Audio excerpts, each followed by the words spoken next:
world. Alright, so this is a something that I have been putting off for I would say about the better part of 2 weeks.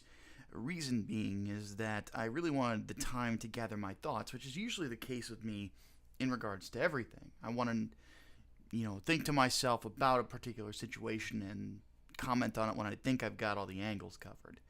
And on this one, I never really came to any sort of a solid conclusion on anything, which is kind of weird for me because that's not like me at all. But what I wanted to do was, instead of giving anything concrete, is simply just give a perspective instead. Instead of some sort of judgment on the whole thing. There will probably be smaller judgments here and there, but there's only so much I can say. Alright, so as many of you might know, I used to be involved with Channel Awesome a long time ago. Well, definitely long in internet time. Fairly long in human time. I was let go from the writing staff of Blistered Thumbs at the beginning of 2012, after having helped basically create the site and get it rolling. So that is something that's kind of stuck in my craw for a while. And with that in mind, one thing you do have to keep in mind is that I knew the ins and outs of Channel Awesome and how it worked simply because of my proximity in relation to Angry Joe. That's basically it. I talked to him fairly often. He was my boss. I wanted to know what he needed from me on a daily basis. Article-wise, the whole 9 yards. Not to mention I was trying to get back into his good standing when I first moved here to Bloomington. So, what I learned in conversations with him, and just from outside observance, was basically how things worked. And then, of course, there were a couple other creators that I talked to that, filled me in on some of the inner workings as well, Juario being the most prominent. So, what I want to do was go over two things. The first is why exactly I ended up turning around on the whole Juario thing. And two, how exactly Channel Awesome was doomed to fail.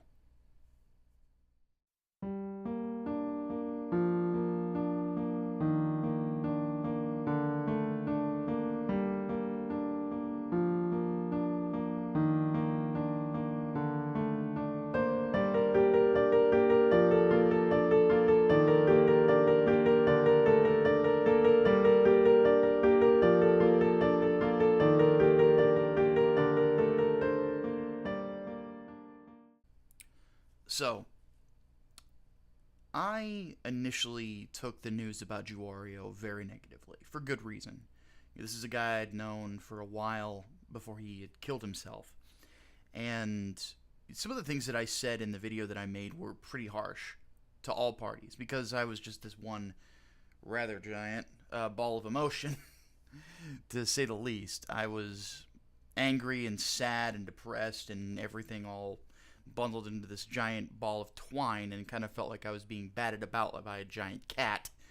So, when I asked myself, should I look at the questions of people who are watching this video that has apparently exploded, considering how small my channel is, should I look at their criticisms and see what the commonality is? And I decided, yeah, I probably should, because maybe there's something I'm missing.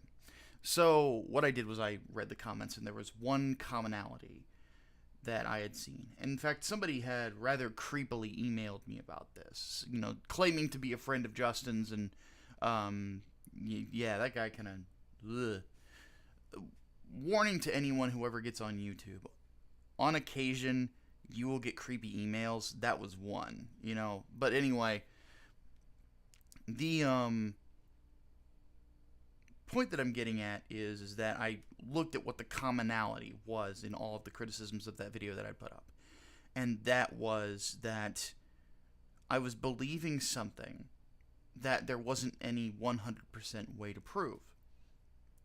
And allow me to say this. What changed my mind on the whole situation, opening me up to the possibility that Justin more than likely did this, was a live stream with Scrump Monkey, who is somebody that I've known for a while now, Short Fat Otaku, and Iron Liz. And these are not people that ever had a negative thought about Justin, ever. Especially Liz. I mean, everybody loved Justin. Everybody did. But Liz had spoken with one of Justin's alleged victims. And needless to say, from what Scrump has told me, it's convincing. And one thing that I had to accept was that this is not the first time this has happened to me. There's another friend that I have who, was, or is still one of my closest friends, who got into trouble with the law. I'm not going to say how, but he got into trouble with the law. And at the time, I was actually his boss at a business that I managed. And after he got in trouble with the law, he just about lost everything. And, one night he came, spent the night with me, and, we just talked about the situation. And from that, and over and over again, he swore he was innocent. He wasn't.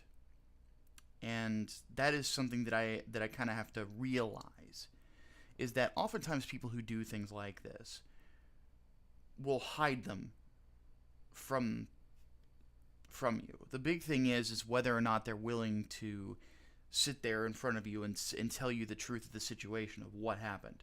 He wouldn't tell me that. He would just say he was innocent. So, where did that leave me? In a position where I was defending someone for ages upon ages that was guilty. And I felt like an idiot. And I realized that I don't want to do that again. Now, is it possible that this didn't happen? Is it possible that Justin's completely innocent? Yes. It is.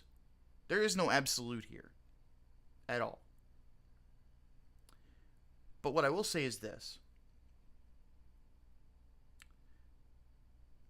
It wouldn't surprise me if Holly, if Todd in the Shadows, if what's her name?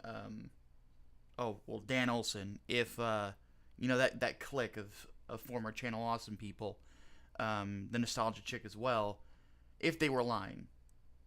It wouldn't surprise me, honestly. I mean, these are people who stood on Justin's grave to simply be anti-Gamergate. Very low thing to do. And are they capable of doing low things? Absolutely. They're terrible people. All of them. We see them lie constantly. Dan Olsen lies constantly. Todd in the Shadows lies constantly. Holly lies constantly. It's Holly's lies that are part of the reason I ended up getting fired from Blistered Thumbs. Things like that. So, these aren't truthful people. It wasn't them that I trusted. I still don't trust them. I could throw them pretty far. I still wouldn't trust them that far. But I do trust Scrump and what he found out, and I do trust that Liz wouldn't talk about this sort of thing and expect any sort of, greatness from it, or any sort of gain. The number one question that you have to ask yourself in this sort of scenario is who benefits. Now, would Holly and Todd and Dan Olsen and Lindsay Ellis gain from standing on a grave among their fans? Absolutely. They did before. They will again. So they gain from lying. That's no surprise. With Liz or Scrump, they don't gain anything from it at all. So that's why I came around on it. I hope I'm wrong, though. At the end of the day, I hope I'm wrong. But I might not be. And that is a sad state of affairs.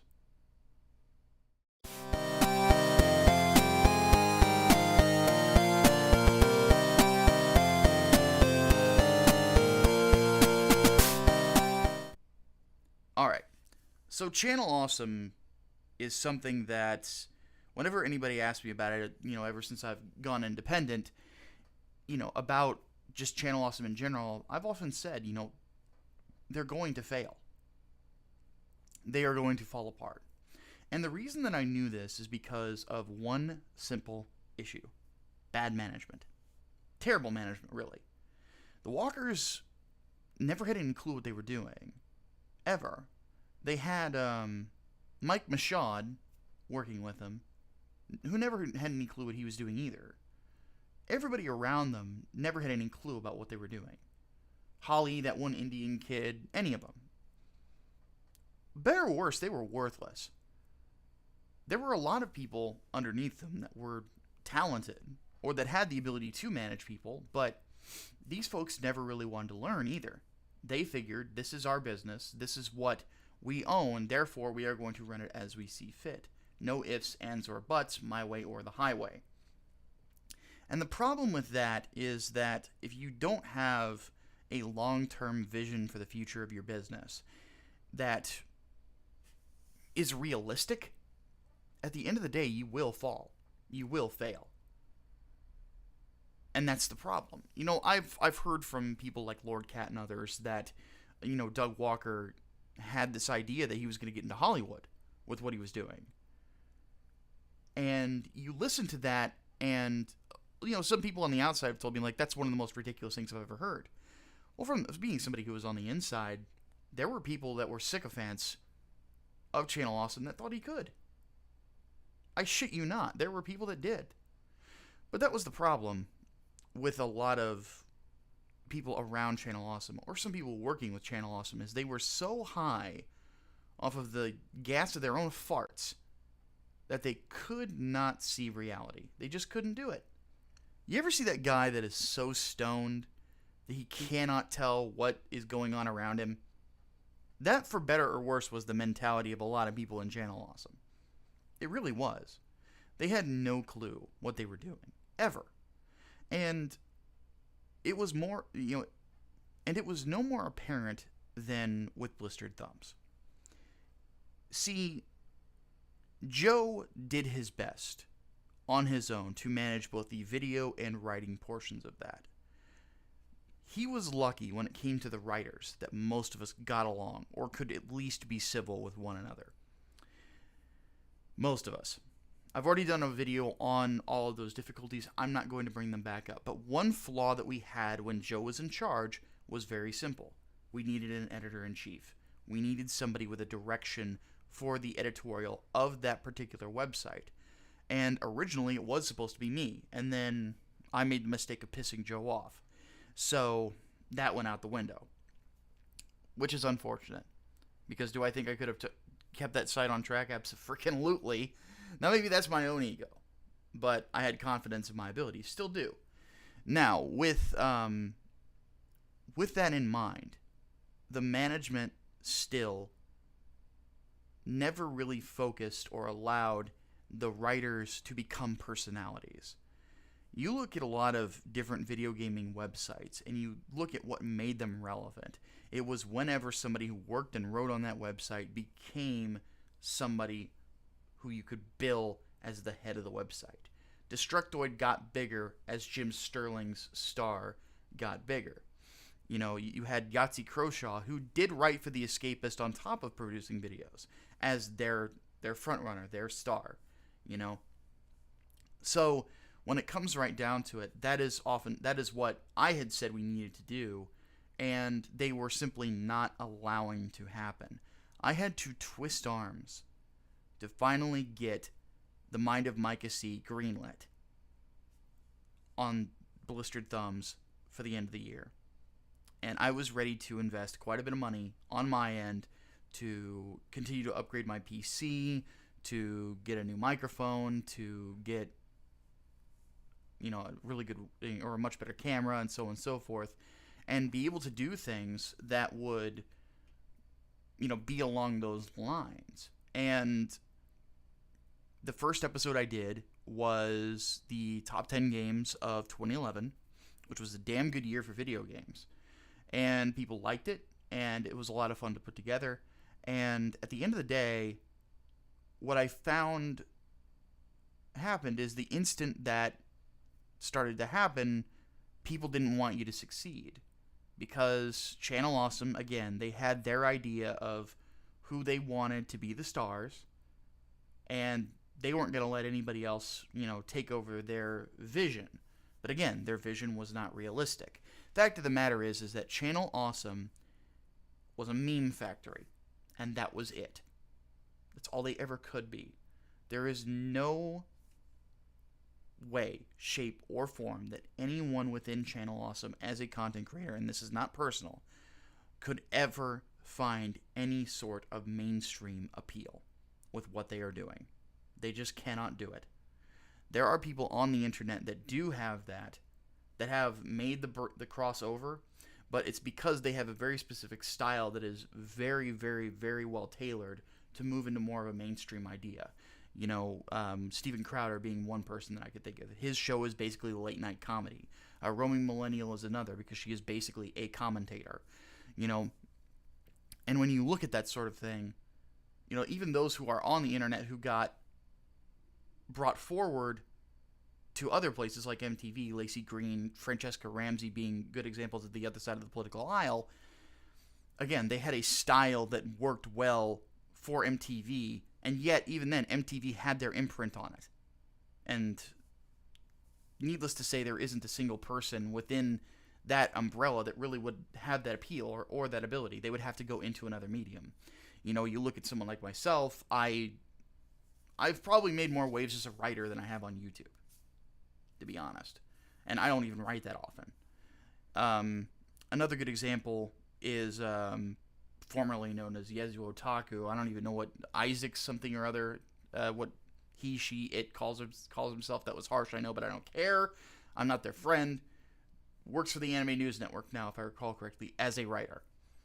So this idea that they should spend more time focusing on these big crossovers and just Doug's show and not managing your fucking network properly and managing the people and helping them to improve their craft.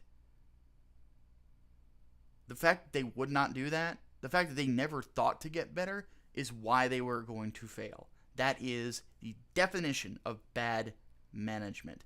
As a manager, you should always, always, always, and this is something that I learned when I was in business management, always give opportunities to your subordinates to improve their livelihood. And that is something that the Walkers never thought to do, ever. It was all about Doug. All about Doug. And these are, on top of that, none of them had the personality to even, give a damn about anybody else. They're almost all narcissists. When I heard about, Mike Michaud threatening Holly, with, physical violence, I wasn't surprised at all. Not surprised at all. Because that's the type of person Michaud is. He doesn't know how to deal with the world. He spends most of his time playing Xbox and jacking off. He's worthless. He's a terrible human being. And Mike can threaten me. I'm not scared of the fucking guy. Fact of the matter is that they were never ready for this. And the only reason that Channel Awesome survived as long as it did